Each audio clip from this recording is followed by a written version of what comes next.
정말 믿음 안에 있는지 점검하자. 우리가 정말 믿음 안에 있는지. 고린도후서 13장 5절.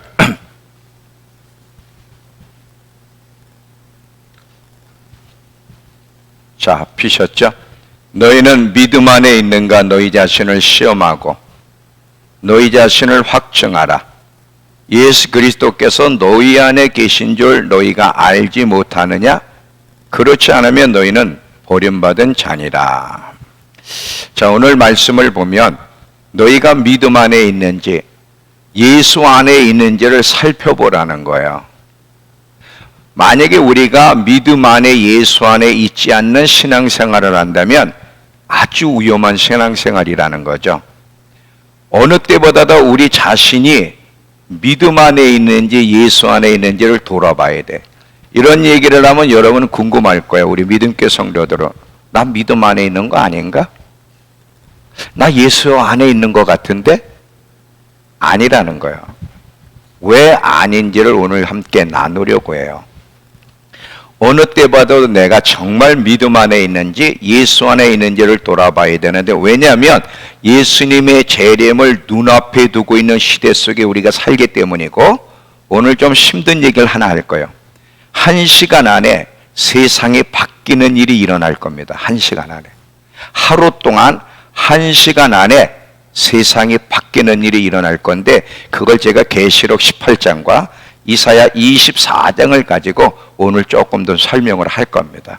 얼마나 위기 가운데 위험한 시기 속에 우리가 있는지를 한번 나누려고 해요. 자, 내가 믿음 안에 예수 안에 있는지 어떻게 알 수 있을까? 신앙 고백으로? 물론 신앙 고백이 중요하죠. 예배 드리는 것으로? 물론 예배 드리는 것도 중요합니다. 근데 그것만 가지고는 안 돼. 모든 것은 열매로 알게 되는데, 우리가 믿음 안에 있다, 예수 안에 있다는 게 이게 안 보인단 말이죠. 그런데 내가 예수 안에 있는지 믿음 안에 있는지는 열매로, 삶의 열매로 알게 되는데, 항상 생명은 밖으로 표현하게 돼 있어요. 우리에게는 이 두 생명이 있는데, 하나는 육적 생명이고 하나는 영적 생명입니다. 영적 생명은 하나님의 생명이죠. 이 두 생명이 있는데, 두 생명 다 어떤 생명을 가지고 있든 그 생명은 표현해내게 돼 있어요. 예수를 안 믿는 사람, 이 땅에 살아있는 사람은 다 육적 생명을 가지고 있어요. 육적 생명을 가지고 있는 사람은 하나님을 향해 표현을 할 수가 없어요. 천국 지옥도 믿을 수가 없고, 하나님의 존재를 믿을 수가 없고, 예수님의 재림도 믿을 수가 없고, 하나님과 관련된 거에 대해서는 절대 반응을 안 합니다. 근데 영적 생명을 가진 사람들은 하나님의 생명을 가지고 있기 때문에 하나님을 향해서 반응을 해. 천국에 대해서 반응을 하고 반응을 하는 거예요.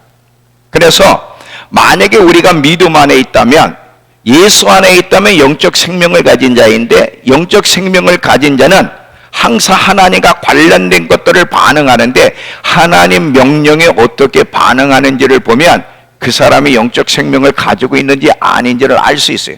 하나님의 생명을 가진 사람은 첫 번째 하나님 말씀에 반응을 해. 하나님이 누구신지를 알고 싶어 하고요, 하나님이 좋아하는 것을 좋아하고 하나님이 싫어하는 것을 싫어하고, 하나님을 닮고 싶은 열망이 있고 세상과 구별된 삶을 살아가려고 애를 써요. 왜요? 하나님의 생명은 그렇게 표현해내기 때문에 그러는 거예요. 만약에 우리가 기독교라는 종교 행위를 하지만 내면 안에서 하나님의 생명을 가진 자다운 행동의 삶이 없다면 그 사람은 두려워해야 됩니다. 왜냐하면 마지막 때 하나님이 그를 모른다 할 거기 때문에. 누가복음 13장 다시 한번 보세요. 누가복음 13장.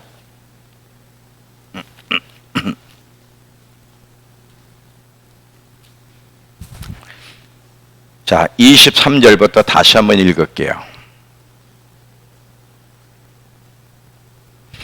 어떤 사람이 여짜오되 주여 구원을 받는 자가 적으니까 그들에게 이르시되 좁은 문으로 들어가기를 힘쓰라. 내가 너희에게 이르노니 들어가기를 구하여도 못하는 자가 많으리라.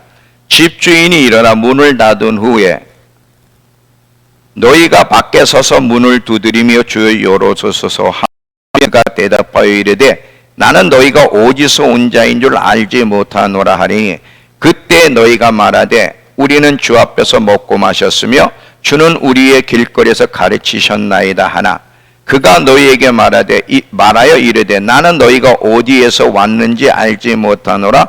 행악하는 모든 자들아 나를 떠나가라 하리라. 하나님의 생명을 가진 자가 아니면 믿음 안에 있고 예수 안에 있지 않으면 기독교적인 생활을 해도 하나님과 관련된 걸 표현할 수가 없고 그 사람들은 주님의 분명히 뭐예요? 모른다고 그러는데 모른다.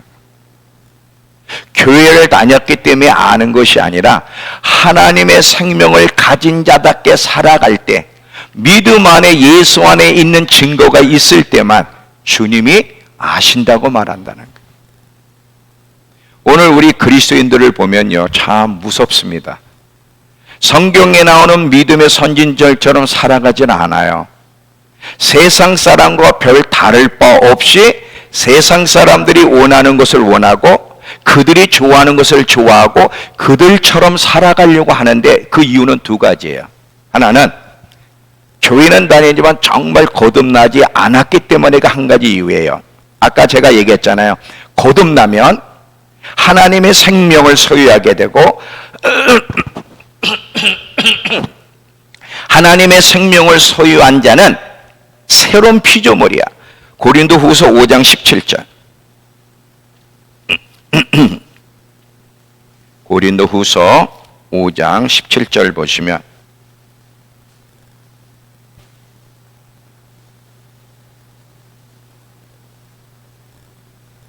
그런즉 누구든지 그리스도 안에 있으면 새로운 피조물이라. 이전 것은 지나갔으니 보라 새 것이 되었도다. 그리스도 안에 있게 되면 정말 거듭나 하나님의 생명을 소유하게 되면 새로운 피조물이 되었고 새로운 피조물이 됐기 때문에 모든 것이 새로워져.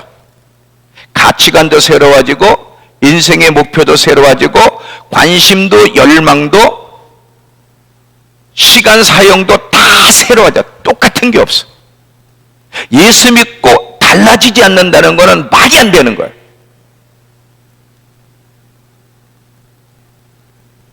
세상에서의 성공과 자기의 안녕을 위해 살던 사람이 하나님의 생명을 갖게 되면 거기서 벗어나요. 왜냐하면 하나님의 생명을 가졌기 때문에 이제 표현이 달라지는 거예요. 하나님을 가까이 하는 일이 생기고 하나님을 위해 살고 싶고 천국에 대한 막 그리움이 생기고 영원한 세계 속에서 성공을 위해서 살고 싶은 표현을 하게 돼 있어. 왜? 새로운 피조물이 됐기 때문에.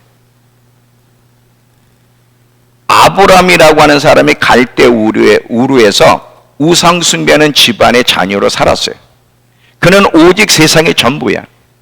하나님을 모르는 사람이. 우상 숭배 돈 많이 벌고 편안하게 살다 죽는 게 그게 꿈이야. 근데 이 갈대 우리에서 하나님이 찾아오셨어요. 영광의 하나님이 찾아오셔서 그를 만나주면서 뭐라고 말씀하냐면 이제 내가 너를 향한 계획이 있으니 네 본토 친척 아비 집을 떠나 내가 네게 지시할 땅으로 가라 그래. 이때 아브라함이 하나님을 만나고 하나님의 생명을 소유하니까 하나님의 존재가 느껴지고 인식되어지고 하나님 말씀에 반응하기 시작하는 거야. 하나님 말씀에 반응하기. 이게 거듭난 거예요. 이게 하나님의 생명을 소유한 자의 모습이에요. 전혀 새로운 피조물. 옛날에는 하나님에 대한 관심이 없어요. 알고 싶은 마음도 없고. 그런데 새로운 피조물이 되니까 하나님을 향해 반응을 하더라 이거지. 내가 어떤 생명을 가지고 있는지는 반드시 드러나게 돼 있어요. 반드시 드러나게 돼 있어요. 바울이라고 하는 사람 보세요. 율법주의한 바울. 항상 자기를 위해 살면서 예수 믿는 사람들을 잡으러 다니고 핍박하던 바울이 다메섹에서 예수를 만나고 하나님의 생명이 들어오니까 완전히 삶이 바뀌죠. 그냥 자기의 성공을 위해 살려고 애를 쓰던 자가 이제는 예수를 알고 그분 안에서 자기를 발견하기 위해서 그분을 알아가는 일에, 주님의 뜻을 쫓아가는 일에 방해되는 것을 배설물로 여기면서 평생에 하나님의 부르심을 위해 헌신하며 살았던 자가 바울이에요. 하나님의 생명을 가지면 삶이 완전히 달라지는 거예요. 이런 변화가 없으면 그 사람은 거듭난 게 아니에요. 거듭난 적이 없는 거예요. 교회를 다니면서도 거듭나지 않을 수 있습니까? 그럼요.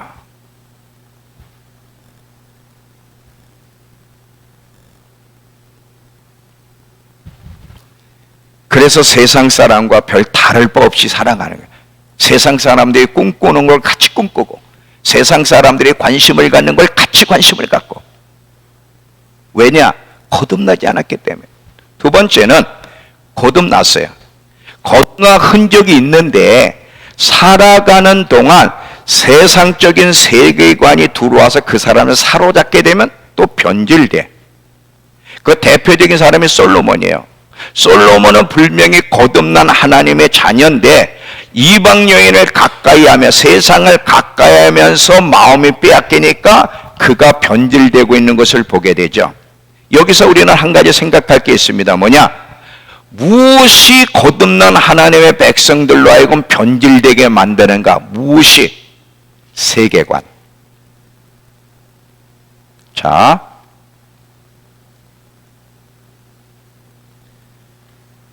거듭난 흔적이 있어요. 한때는 정말 거듭난 자답게 사는데 점점 그 거듭난 자의 흔적이 사라지기 시작하면서 자꾸 세상 사람과 다를 바 없이 살아가는 사람들이 왜 그러느냐? 세계관이 바뀌었기 때문이라는 거예요. 세계관이. 자, 사람은 세계관을 다 가지고 있어요. 이 세계관이라는 게 굉장히 거창한 소리 같은데 간단하게 설명하니까 잘 들어봐요. 사람들은 다 육적 세계관이든 세상적 세계관이든 영적 하나님의 세계관이든 두 세계관 중 하나를 가지고 사는데 어떤 세계관을 가지고 사느냐에 따라서 삶의 방향이 달라. 세상적 세계관을 가지고 산 사람은 삶의 방향이 세상이고 하나님의 세계관, 영적 세계관을 가진 사람은 방향이 하나님을 향해 움직여. 전혀 방향이 다른 거예요. 그리고 미래의 운명도 반드시 달라질 겁니다. 자, 똑같이 예수를 믿었고 거듭났는데도 불구하고 결정적 순간에 선택이 다른 사람의 예를 하나 보여드릴게요. 아브라함과 롯입니다. 창세기 13장. 창세기 13장. 자, 1절부터 13절까지 한번 부지런히 제가 읽을게요.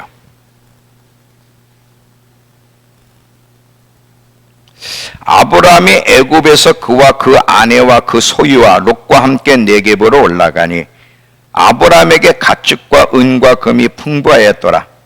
그가 네겝에서부터 길을 떠나 베델에 이르며 베델과 아이 사이 곧 전에 장막 쳤던 곳에 이르니 그가 처음으로 제단을 쌓은 곳이라.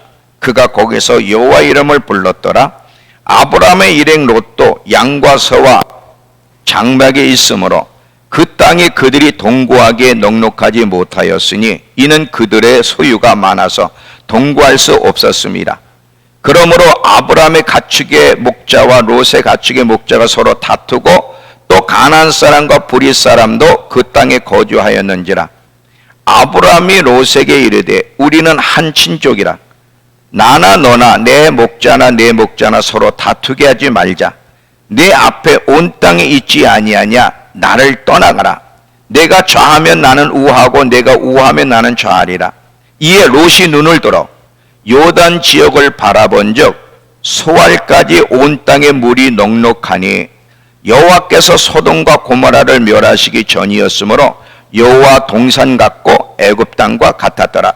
그러므로 롯이 요단 온 지역을 택하고 동으로 옮기니 그들이 서로 떠난지라.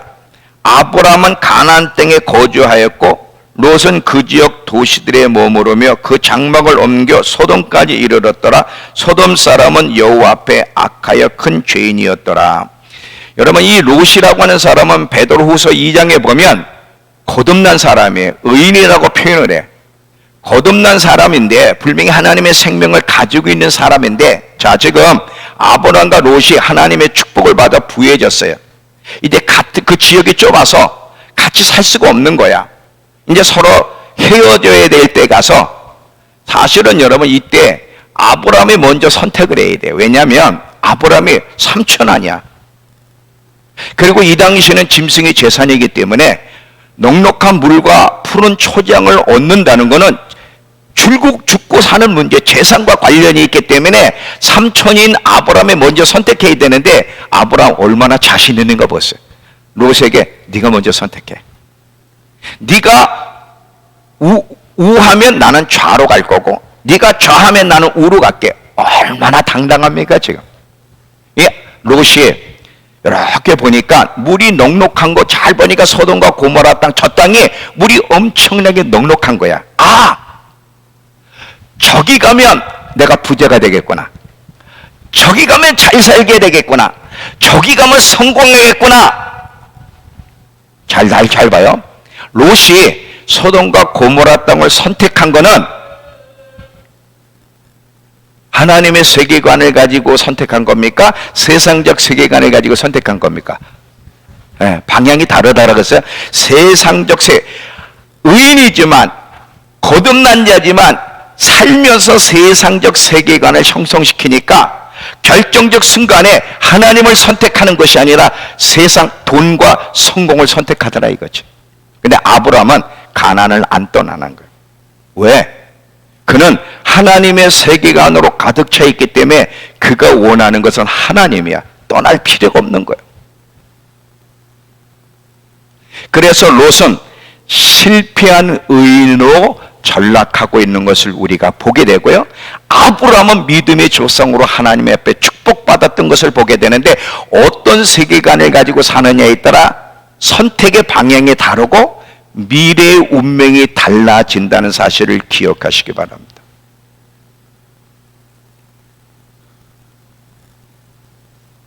하나님의 세계관을 가지면요, 조음과 관심과 열망과 성공의 개념이 하나님과 관련되어 있어요.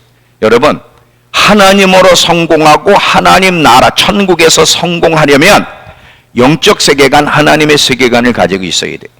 예수 믿고 거듭났는데도 살면서 세상적 세계관을 가지고 있으면 세상에서 편안하고 안락하고 세상에서 성공에 관심이 있지, 절대로 하나님으로 성공하거나 영원한 세계 천국에서 성공하고 싶은 마음은 없어. 그냥 천국은 갔으면 좋겠어. 근데 천국, 영원한 세계 속에서도 계급적인 구조가 있어서 거기서 영광스러운 날, 더 좋은 부활, 거기서 성공하고 싶은 마음은 없어요. 왜냐? 세상적 세계관이 그를 지배하고 있기 때문에 그렇습니다.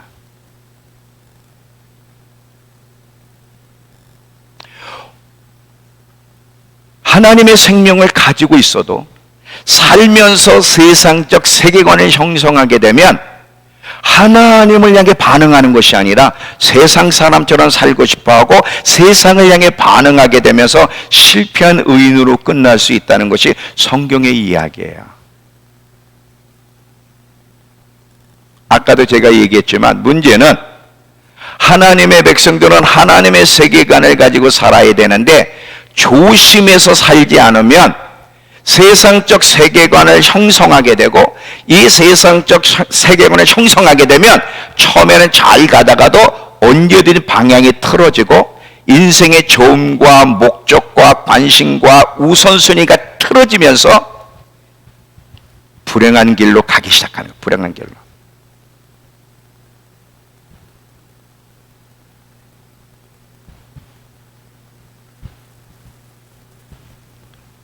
한때는 하나님을 가까이 하는 것이 우리 노래 중에 있잖아요. 주님, 주님, 주의 이름을 부르면 가슴이 떨려요. 그런 노래가 있어. 주님 곁에 있고 싶어요. 한때는 이런 노래를 부르면 막 가슴이 뭉클뭉클뭉클뭉클뭉클 눈물이 툭툭툭툭 떨어지면서 아멘, 아멘. 정말 그러고 싶습니다. 한때는 이럴 때가 있었어요. 지금은 노래 불러도 감동도 없고 관심도 없어. 어차피 세상적 세계관을 가지고 있는데 오늘 예배 때 노래해야 되니까 노래하는 거예요.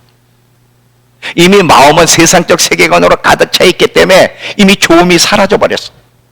하나님을 가까이 하는 것이 좋았고 하나님을 알아가는 것이 즐거웠고 하나님 나라를 준비하는 삶이 즐거웠는데 이미 세계관이 잘못되다 보니까 이제는 나 자신의 성공과 세상에서의 성공으로 바뀌어지면서 세상 사람처럼 살고 싶어하고 세상 사람들이 좋아하는 것을 좋아하며 살아가게 되는 거예요. 이게 안타까운 거예요. 많은 그리스도인들이 예수를 믿고 교회는 다니지만 롯처럼 이 잘못된 세계관, 세상적 세계관을 가지고 산다는 것이죠. 그러면서 스스로 어떻게 사망의 길을 가고 있는지 이걸 캐치 못하고 있다는 게 문제예요. 계시록 18장 4절에 가보시기 바랍니다. 계시록 18장 4절.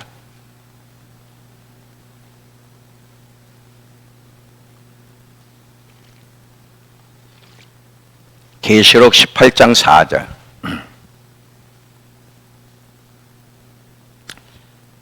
또 내가 들으니 하늘로부터 다른 음성이 나서 이르되 내 백성아 거기서 나와. 거기서는 뭐냐? 바벨론이라는 세상 시스템에서 나와. 그 죄에 참여하지 말고 그가 받을 재앙을 받지 말라. 분명히 하나님이 하나님 백성에게 거기서 나오라는 거야. 세상적 세계관에서 나오라는 거야.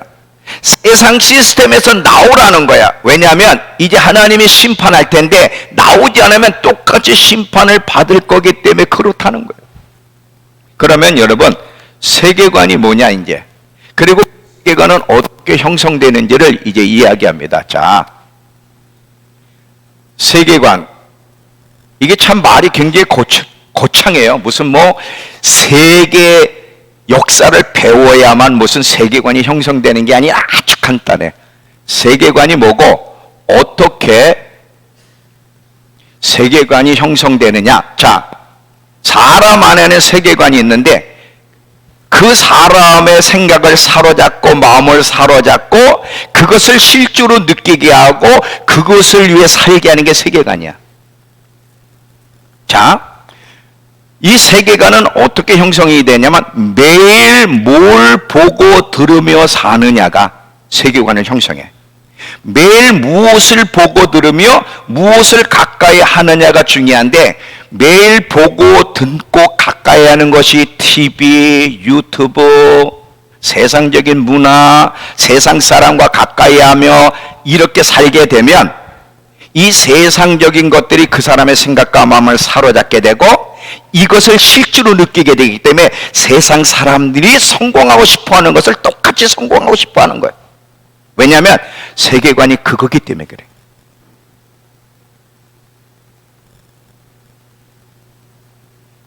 매일 보고 듣는 거 가까이 하는 것이 하나님이냐 세상이냐 그것으로 인해서 어떤 세계관이 형성이 되는지가 결정되고 삶의 방향이 결정되는 거고 미래가 결정된다는 사실을 잊지 마시기 바랍니다. 여기까지는 이해가 돼요?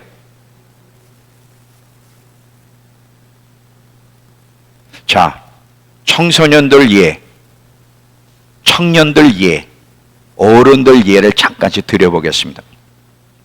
청소년은 초등학교서부터 중고등까지를 지금 제가 얘기하는 거고 청년은 대학 이상을 얘기하는 거예요. 자, 요즘 청소년들의 세계관은 누가 형성시키냐? 아이돌이 형성을 시켜요.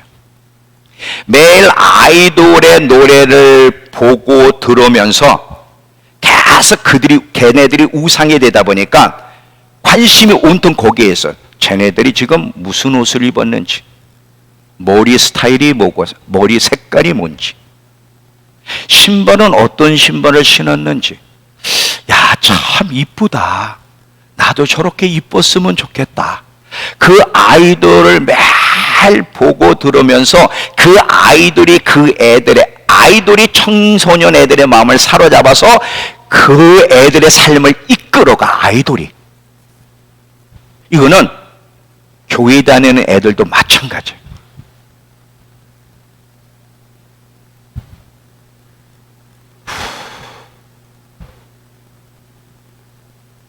우리 청년들 가운데 아이돌이 우상인 애들은 없을 거예요. 벌써 다 가면, 대학 되면 아이돌은 이미 끝났어.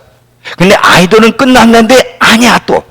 그래도 이제 아이돌 노래 듣는 청년들은 없지만 이제 유튜브가 문제예요. 핸드폰이란 미디어가 무슨 말이냐면, 미디어가 무슨 말이에요? 우리 성훈이가 미디어가 무슨 말이니, 성훈아? 너무 당황시켰나?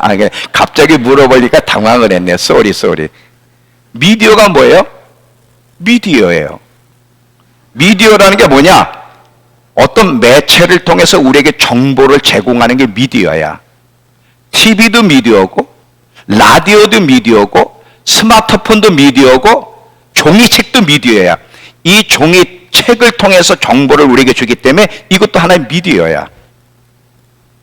스마트폰이 가장 무서운 미디어인데, 자, 지금 문제는 뭐냐면 청년들은 아이돌을 숭배하진 않아요. 지금 이제 나이가 찼으니까. 그런데 계속해서 유튜브를 통해 세상을 보는 거야. 세상 사람들이 어떻게 사는지, 어머 머리 스타일이 저렇게 하는구나, 참 저렇게 하는 게 이쁘네, 저런 옷을 입으니까 참 이쁘구나, 어머 성형을 저렇게 하니까 저렇게 이뻐졌어. 이제 그런 것들을 계속해서 보면서 자기도 모르게 그렇게 닮고 싶은 거예요. 계속 유튜브를 통해 사람들이 살아가는 모습을 보면서 점점 하나님에 대한 열정과 관심은 점점 식어지고 마음이 하나님께로부터 멀어지면서 자꾸 세상 사람들이 갖고 싶고 누리고 싶은 것을 함께 갖고 누리고 싶어 하면서 세상적 세계관이 형성이 돼. 이런 애들은 이미 끝난 거야. 하나님은 중심을 보시는데 중심에 하나님이 없는 것은 안 돼.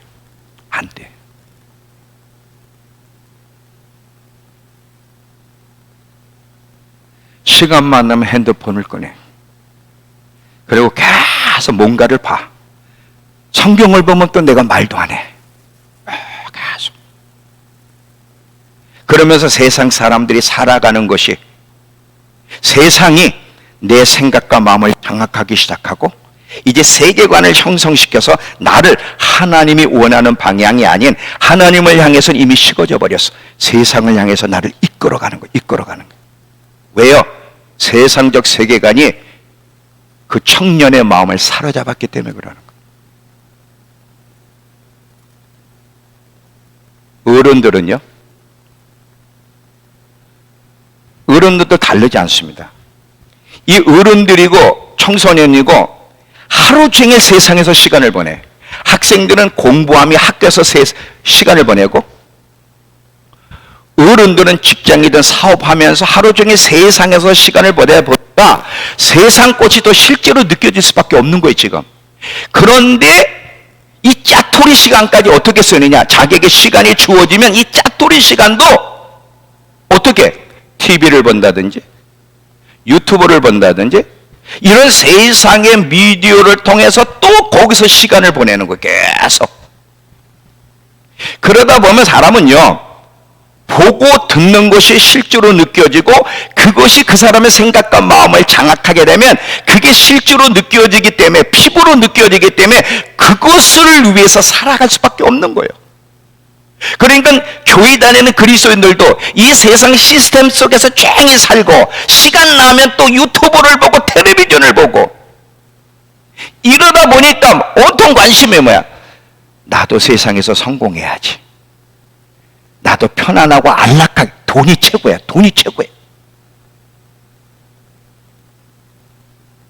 하나님에 대한 열정은 사라졌어.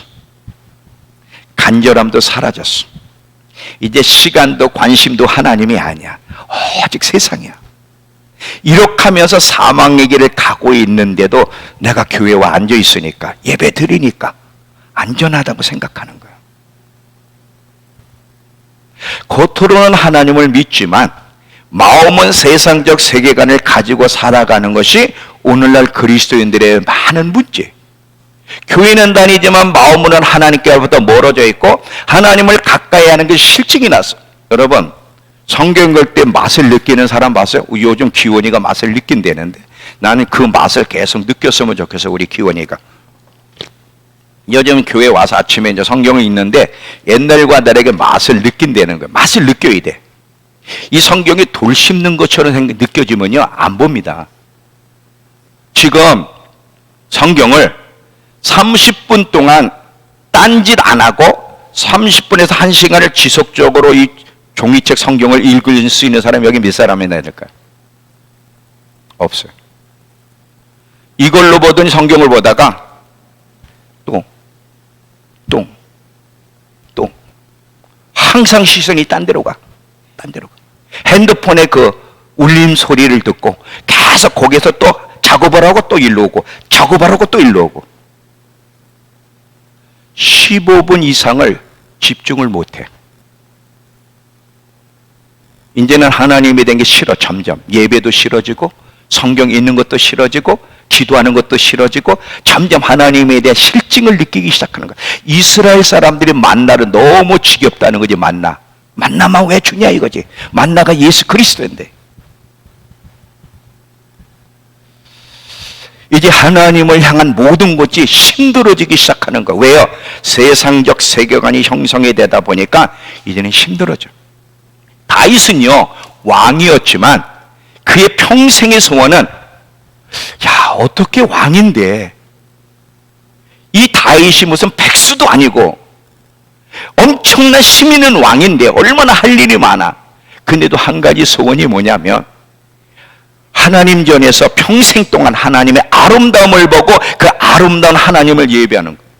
군대가 나를 대적하여 진칠지라도 나는 두렵지 않으며 전쟁이 일어나 나를 치료할지라도 나는 여전히 태어나리로다. 내가 바라는 한 가지 소원은 내 평생에 하나님의 집에서 하나님의 아름다움을 보며 아름다운 하나님을 예배하는 것이라는 거예요. 다윗이 왕인데도 이렇게 하나님께 집중할 수밖에 없었던 것은 그의 마음은 하나님의 세계관으로 꽉 차 있었기 때문에 그게 가능한 거예요.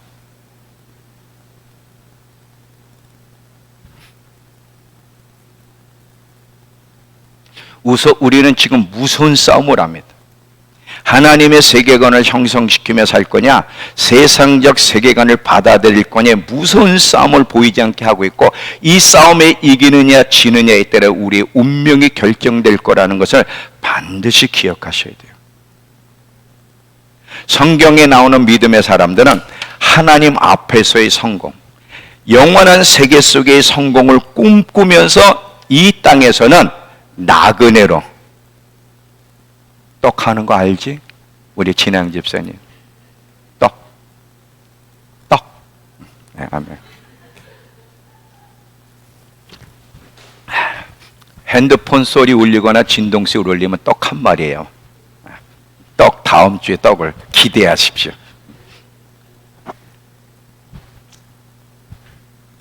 뭐 하다 잃어버렸어? 떡 하다가.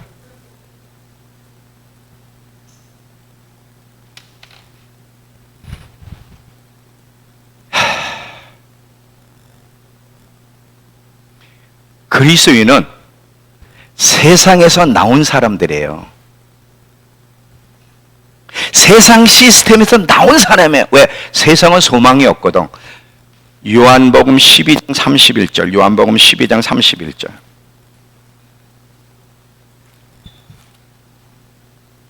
요한복음 12장 31절. 요한복음 12장 31절. 이제 이 세상에 대한 심판이 이르렀으니 이 세상 임금이 쫓겨나리라. 이 세상은 이미 사형 선고가 내려졌어요. 이 세상은 소망이 없어. 이걸 그리스도인들은 알아요. 그래서 그리스도인들은 세상에서 나온 사람들이에요. 이제는 세상을 역류해서 하나님을 향해서 반응하며 사는 사람들이 그리스도인이에요.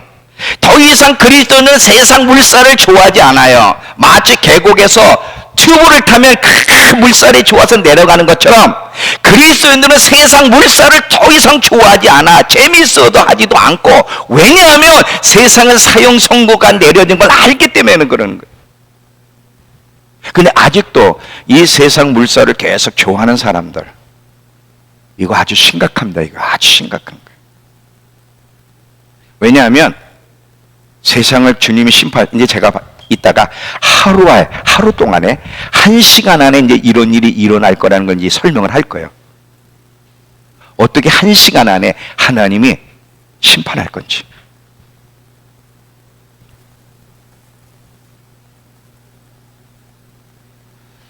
예수 믿으면서도 세상적 세계관을 형성하고 살아가는 것이 얼마나 위험한 신앙의 모습인지 여러분 아셔야 돼요.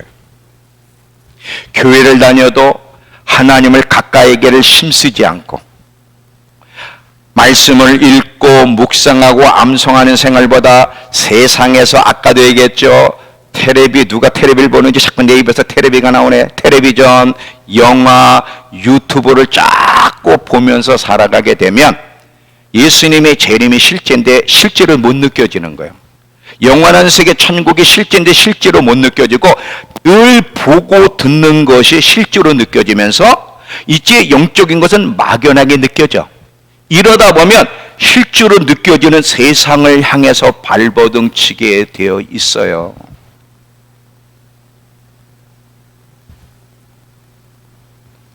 지금은 마지막 때예요. 예수님이 곧 오실 거예요. 여러분 기뻐하셔야 돼요. 왜냐하면 지금 이 세상에 사는 동안은 병으로 시달리고 저주로 시달리고 문제로 시달리고 온통 아프고 곡하고 애통하는 것뿐인데 하나님의 나라가 오면 아픈 것이 없어. 아픈 것이. 삶의 고통도 없어. 하는 것도 없고 저주도 없는 생명으로 충만한 나라가 온다. 이게 우리의 기쁨이 되어야 되는 거예요. 이 아프지 않은 사람, 아파보지 않은 사람은 이 기분을 몰라. 아파본 분. 제가 이번에 중고등부에 애들 왔는데 갑자기 한 아이를 놓고 기도해 주기를 원하신다는 감동이 와가지고 기도를 해줬는데 이 아토피 피부 질환 때문에 걔가 이 온몸을 긁는 거예요. 여러분 그 아토피 피부, 뭐 다른 병도 고통스럽지만 아토피 피부 질환 그 고통 아세요? 제가 목포 낙원교회 집회 갔더니 이 벗겨졌는데 이 살이 너덜너덜이야. 가득 긁어가지고.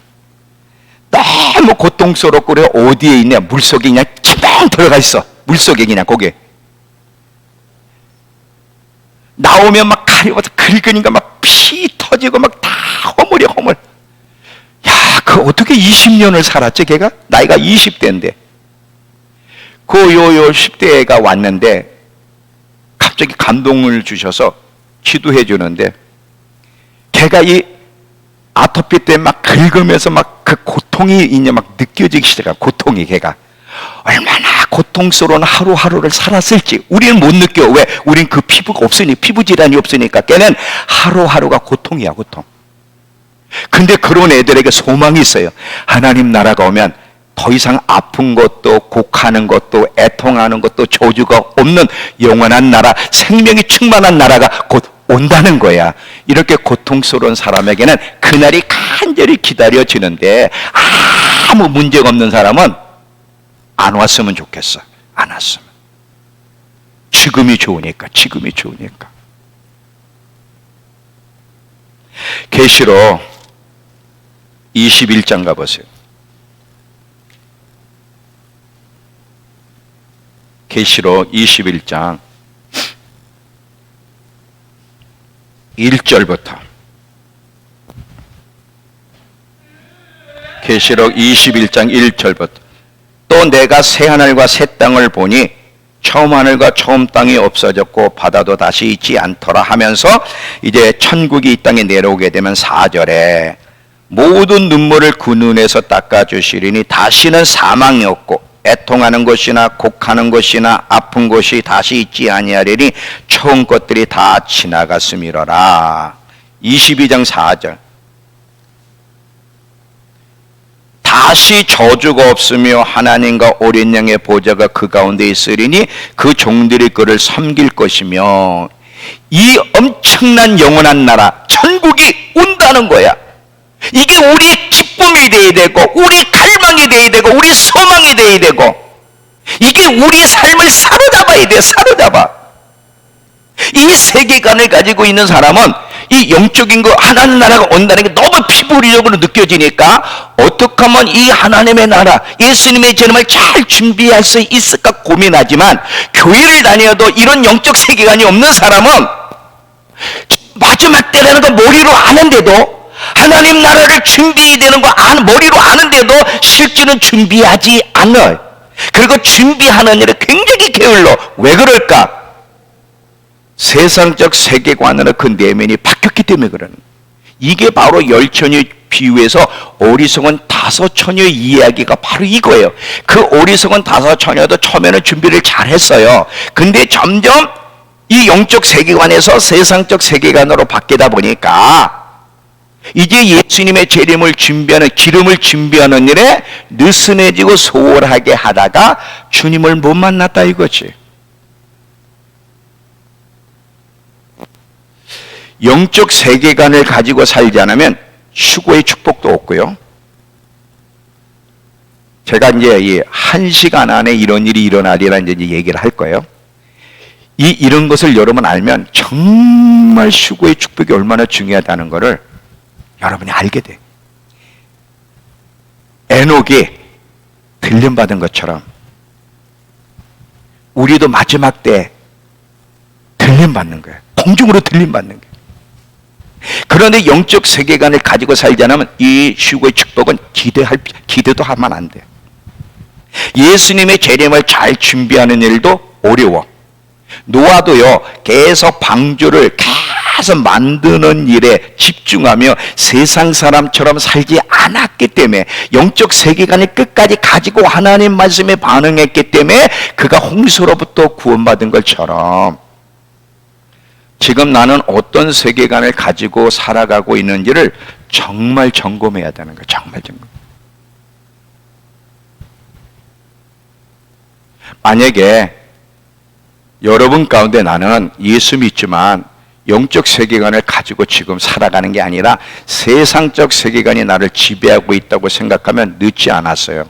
해답은요 간단합니다. 시간을 어디에 많이 투자하느냐가 해답이에요. 날마다 하나님을 가까이 하기를 힘쓰고 하나님 말씀을 가까이. 그래서 시편 1편에 보면 복 있는 사람은 악인의 꾀를 쫓지 않고 죄인의 길에 서지 않고 오만한 자 세상을 가지 않고 오직 여호와의 율법을 즐거워하여 그 율법을 죄로 보고 듣고 묵상하게 되면 하나님의 세계관이 형성되기 때문에 그 사람이 복 있는 사람이랍니다.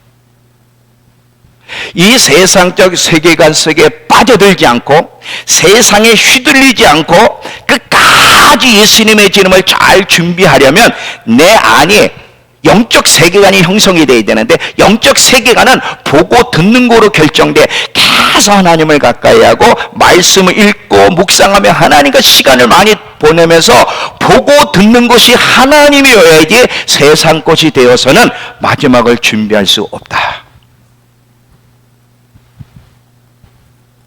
여러분이 성경 읽는 시간이 왜 중요하냐면요, 성경 읽는 시간은 하나님의 세계 속으로 들어가는 순간이에요. 여러분이 유튜브를 보는 순간은 세상 세계관으로 들어가는 시간이라면 이걸 딱 접고 성경을 읽고 말씀을 암송하고 기도하는 시간은 내가 지금 세상 현실에서 하나님 세계 안으로 들어가는 순간이야. 이걸 자꾸 반복을 많이 하게 되면 내 안에 하나님의 세계관이 점점 서서히 형성이 되어서 하나님의 세계관이 형성이 되면 이 하나님과 관련된 것이 실제가 되기 때문에 아 그래 지금 마지막 때지 기름을 잘 준비해야지, 이런 생각이 오는데, 이렇게 계속 하나님을 가까이 하면서 영적 세계관을 형성시키지 못하면 머리로는 지금이 마지막 때라는 걸 아는데도 준비하지 않아요. 세상 사람처럼 뭘 하나 더 배우려고 그러고, 오해 마세요. 배우는 게 잘못된 건 아니에요. 항상 관심이, 지금은 뭘 더 배워야 될까? 지금은 뭘 해야 먹고 살 수 있는가? 이게 국리야. 이게 국리 지금. 지금은 마지막 때야. 정말 예수님의 재림을 잘 준비해야 돼. 기름 준비하지 않으면 안 돼. 뭐 이게 국리가 아니라 지금 어떻게 하면 더 먹고 살 수 있고 편안하게 살 수 있을까? 이게 국리라니까.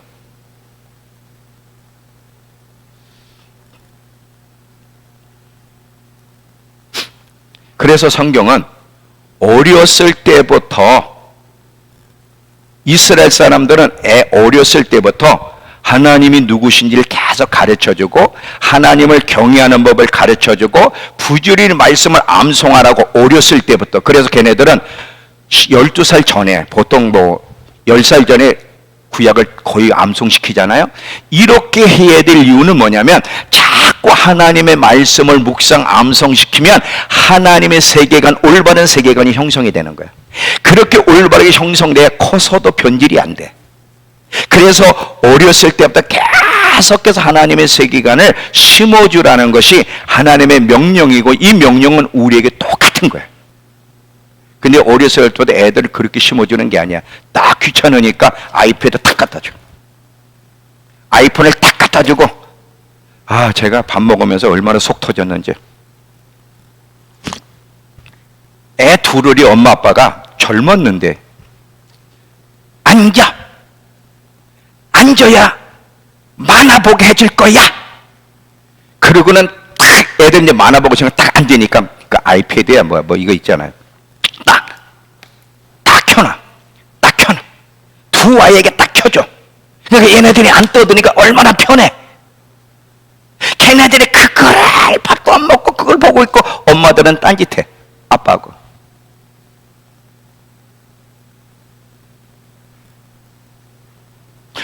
우리 손주가 아니라서 다행이야. 우리 손주들이.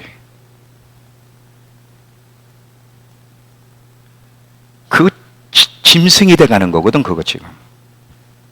하나님의 형상이 아닌 마귀의 형상을 어렸을 때부터 키워가는 거예요, 지금. 그 걔네들이 어떻게 되겠어요? 막 제가 이렇게 밥 먹으면서도 켜 있으니까 저도 이렇게 보게 되잖아요. 막 죽여라. 그것도 재밌다고 막 그거를 보는 거야, 그냥. 여러분, 기도가 잘 안 되거나 말씀 묵상이 안 되고 말씀 암송이 안 되는 이유는 지금 여러분 안에 하나님의 세계관이 없기 때문에 그런 거예요. 없기 때문에. 그러면 영적 생활이 잘 안 돼. 하나님의 세계관을 가지면 하나님과 관련된 게 좋은데, 안 좋은 거는 세계관이 바뀌었기 때문에. 그럼 세계관이 왜 바뀌어서? 시간 투자를 잘못했기 때문에 그래요. 하나님께 시간 투자를 해야 되는데 시간 투자를 잘못하다 보니까 세계관이 바뀌기 시작하는 거죠. 다시 하나님을 향해 시간을 투자하는 것 외에는 방법이 없어요. 이제 계속해서 하나님을 가까이 하고 말씀을 읽고 암송하고 예배드리고 자꾸 하나님과 관계된 걸 시간 투자를 하면 서서히 가랑비 젖듯 젖어들면서 하나님의 세계 속으로 들어가고, 하나님의 세계관 속에 들어가면 이제 서서히 맛을 느끼고 재밌어지고 체험이 오는 거, 체험이.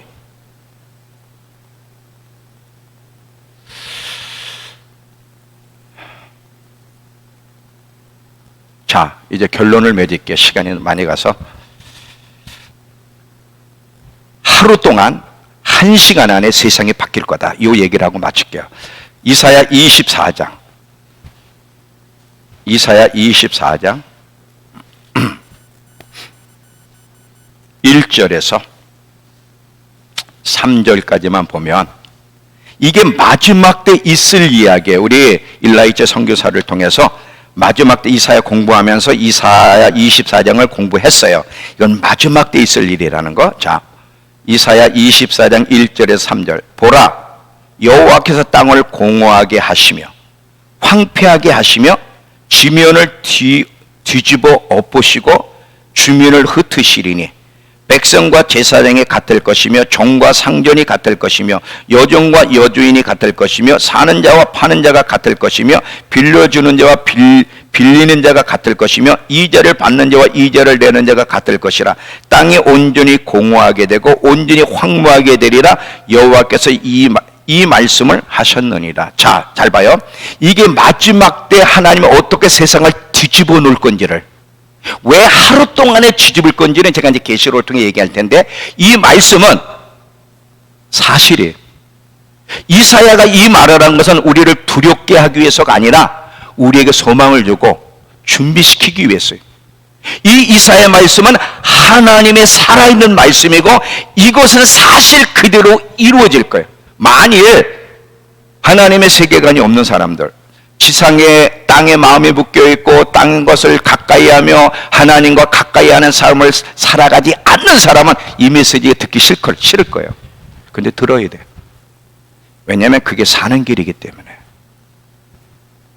지금 이사야가 경고하는 이 대상은요, 마지막 세대를 사는 사람들 향한 외침이야. 왜냐하면 내용이 마지막 때 있을 내용들, 그러니까 우리 세대에 외치는 거를 이미 오래전에 이사야가 외친 거예요. 자, 왜 하루 동안 1시간이라 그러는가? 계시록 18장으로 가세요. 자, 요거 손 딱 짚고, 이사야 24장 손을 딱 짚고 있어요. 또 한 번 볼 거니까. 계시록 18장.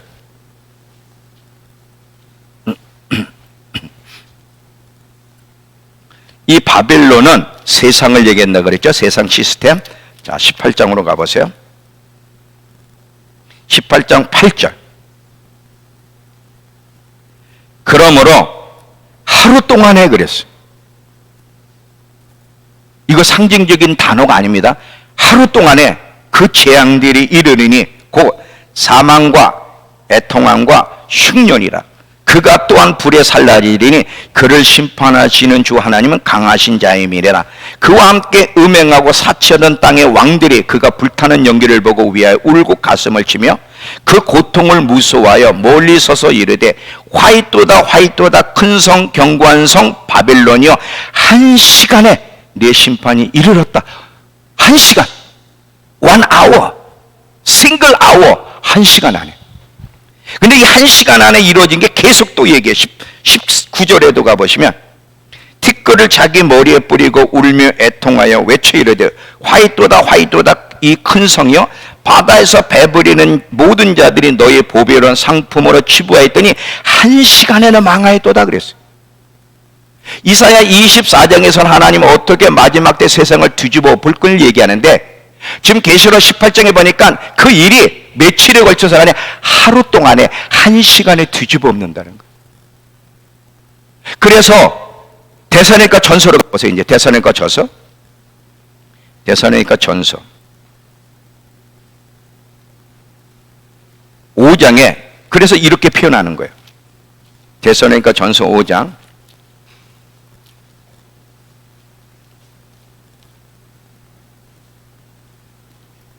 자, 데살로니가 전서 5장 1절부터 2절까지만 보면, 형제들아 때와 시기에 관하여는 너희에게 쓸 것이 없으면 주의 날이 밤에 도둑같이 이룰 줄 너희 자신이 자세히 알기 때문이다. 그들이 안전하다 평안하다 안전하다 할 그때에 임신한 여자에게 해산한 고통이 이름과 같이 멸망이 갑자기 그들에게 이르르니 결코 피하지 못하리라. 갑자기 하루에 이런 뒤집어지는 일이 일어나면 얼마나 충격이겠어요. 근데 여러분, 이러한 일이 실제로 일어난 경험이 우리 근래에 있었는데 혹시 언제인지 아세요? 올해? 코로나는 하루아침에 뒤집어지진 않았지. 서서히 하루아침 뒤집어진 나라가 있는데, 종수야, 네가 살던 나라 아메리카, 미국 2001년도에 여러분 뉴욕에 상상해 갑니까? 뉴욕 그 세계 무역 빌딩이 그냥 그 테러 집단이 탄 비행기가 한순간 들이받았잖아요. 1시간도 못 돼서 뒤집어졌잖아. 이때 미국 사람들이요, 핵공격이 온 줄 알았대. 그때 저는 어디서 그걸 봤냐? 카나다 집회 갔다가 갑자기 아침에 블랙퍼스트 먹으려고 그랬더니 막 사람들이 막 TV 앞에서 난리쳐. 뭔가 봤더니 막 그 빌딩이 불타가지고 막 아수라장이야. 이게 뭐냐 그랬더니 비행기가 그냥 그 빌딩에 들이받아가지고 미국이 아수량이 됐다는 거지. 1시간 안에요. 1시간 안에. 근데 여러분, 이사야에서 이런 일이 어느 나라에서 일어날 나라는 언급하지 않았는데, 자, 이제 이사야 24장으로 가보세요. 이사야 24장.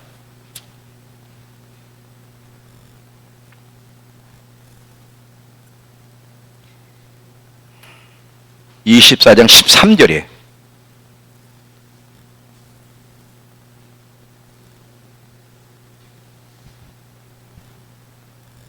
이사야 24장 13절.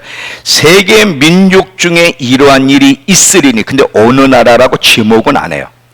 근데 세계 민족 중에 이러한 일이 있으리니 꼭 감람나무로 흔듦 같고 포도를 거둔 후에 남은 것을 주운 같은 이러한 일이 일어나서 음악도 사라지고 노래하는 사람도 사라지고 포도주도 사라지는 이런 시기가 온다는 거예요.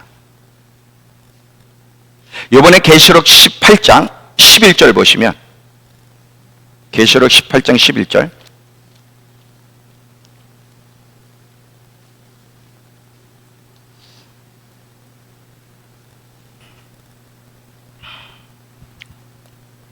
땅의 상인들이 그를 위하여 울고 애통하는 것은 다시 그들의 상품을 사는 자가 없기 때문이다.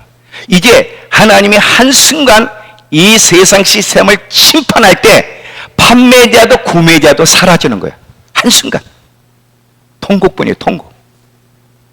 근데 하나님이 우리에게 이 얘기를 해주시는 것은 여러분 두렵게 하려고 하는 게 아니라 여러분을 사랑하기 때문에, 준비시키기 위해서.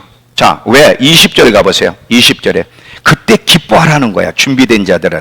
20절에, 계시록 18장 20절에 하늘과 성도들과 사도들과 선지자들아, 그로 말미암아 즐거워하라. 하나님이 너희를 위하여 그에게 심판을 행하셨다. 하나님의 세계관을 가지고 마지막 때를 준비하느라고 많은 그 불이익과 어려움을 당하던 그리스도인들이 이 세상 시스템에 하루아침에 1시간의 심판을 받을 때, 그때 하나님 백성은 환호성을 치는 거야. 주님이 오신다, 주님이 오신다, 주님이 오신다. 이때 고개를 들고 기뻐하라고, 미리 가르쳐주는 거 준비하고 있으라고. 준비하지 않는 자는 같이 무너질 거예요. 같이 무너질 거예요. 이 말씀은요, 상징이 아니에요. 사실 나 왜 오늘 이 말씀을 전해야 되는지 제가 밤새 고민을 했어요. 나는 좀 좋은 말씀을 전하면 안 되나? 나는 꼭 이렇게 무거운 말씀만 전해야 되나? 나도 한번 좀 좋은 말을, 참 오래간만에 민철이와 지온이가 왔는데 좀 좋은 말을 했으면 좋겠는데, 또 쟤네들 마음을 무겁게 만드네. 또 오래간만, 쟤네들이 없을 땐 텅 빈 것 같더니 오니까 꽉 찬 것 같아. 근데 새벽에 이거를 언급하라는 거야. 이거를 언급하고 싶지 않은데 언급하라는 거야. 왜냐하면 곧 이런 일이 일어날 건데, 너 네 백성 사랑하니? 니네 성도 사랑하니? 네. 그럼 언급해야지.